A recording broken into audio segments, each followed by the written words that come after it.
একটা সময় ছিল যখন আমি বাস্তবতা কোনোভাবেই মেনে নিতে পারতাম না। কোনো জিনিস যদি আমার মনের মতো না হতো তাহলে আমি সেটা কখনোই মেনে নিতে পারতাম না, সেটা নতুন জিনিস হোক বা পুরানো জিনিস। আমি ছোটবেলা থেকে চাইতাম আমার জীবনে সবকিছু পারফেক্ট হবে। ছোটবেলা থেকেই না কোনো জিনিস এদিক সেদিক হলে আমি খুব জিদ করতাম, রাগ করতাম। আসলে বাবা মার সবচেয়ে বেশি আদরে ভালোবাসার সন্তান ছিলাম, তো তাই খুব ভয় হতো এই বাজে অভ্যাসটা নিয়ে, কারণ পরিবর্তন শব্দটাই মানতে পারতাম না। ছোটবেলা থেকে আমার আব্বু আম্মু আমাকে সব থেকে সেরা জিনিসটা দেওয়ার চেষ্টা করতো, সব থেকে সেরা ড্রেস, সব থেকে সেরা খাবার, সব থেকে সেরা জুতা।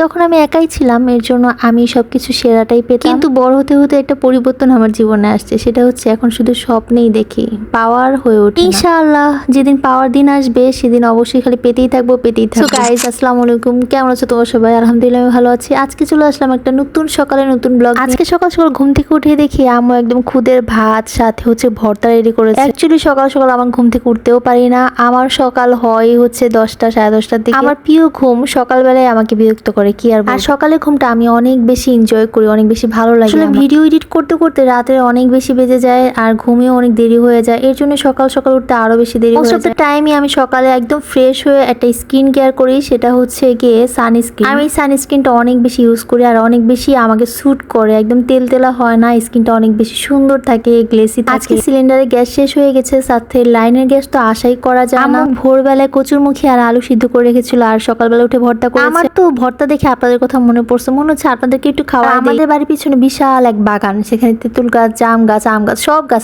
সকালবেলা উঠে আমি কাপড় চোপড় সবকিছু গুছিয়ে ফেলি, এদিক দিয়ে সোফা টোফা সব এলোমেলো। অনেকেই বলে আমি নাকি কাজই করি না। ভাই, কাজের যে করে না করে তার কাজের ধরন দেখলে বোঝা যায়, কাজ করে দেখায়। আমি যখন কাজ করি একদম সবকিছু করে ফেলি একসাথে, খুব জলদি যদি করি, কারণ আমি সবাইকে দেখায় কাজ করি। আর এটাই হচ্ছে আমার সব থেকে বড় ভুল। অনেকে আছে দেখানো কাজ করে নাম করে আর কি। যাই হোক, সকাল সকাল দেখি আন্টি আর জান্নাত আসছে। সো আন্টি আর জান্নাত সিঙ্গারা নিয়ে আসছে, বসে বসে খাচ্ছিলাম। পেঁয়াজের কাঁচামরিচ দিয়ে সিঙ্গারা খেতে অনেক বেশি ভালো লাগে। মোস্ট অফ দ্য টাইমই আমার কাজে যদি কেউ প্রশংসা করে তাহলে আমার কাজ করতে অনেক বেশি ভালো লাগে আর আগ্রহ বেড়ে যায়। আসলে এটা মনে হয় প্রত্যেকটা মেয়েরই স্বভাব, তাই না? কেউ যদি একটু প্রশংসা করে দেয় না, তাহলে কিন্তু একদম সোনায় সোহাগা হয়ে যায়। আন্টি আসার সময় 3টা বক্স কিনেছে, এটার মধ্যে 3টা মানে ছোট, ভিতরে 2টা আছে আর এটা বড় বক্স। এই 3টা নাকি 100 টাকা করে নিয়েছে, আমি তো অবাক। তো আমি ভাবলাম যে আপনাদের সাথে শেয়ার করা যাক। বক্সটা অনেক বেশি সুন্দর ছিল। ইদানিং কখনো শীত হয় আবার কখনো গরম লাগে, এর জন্য আমি আজকে একটা সাদা সোয়েটার পরে নিয়েছি, যেটা ছিল সাদা জিনিসের প্রতি আমার অনেক বেশি দুর্বলতা কাজ করে। আর আজকে আমাদের সিলিন্ডার গ্যাস নাই বলে আন্টি বিকালবেলা এত কিছু পাঠিয়ে দিয়েছে, মানে এত রান্না করে খাবার পাঠিয়েছে, এতগুলো খাবার, সিমের বিচির সাথে শিং মাছ আর এই কালো জিরা ভর্তাটা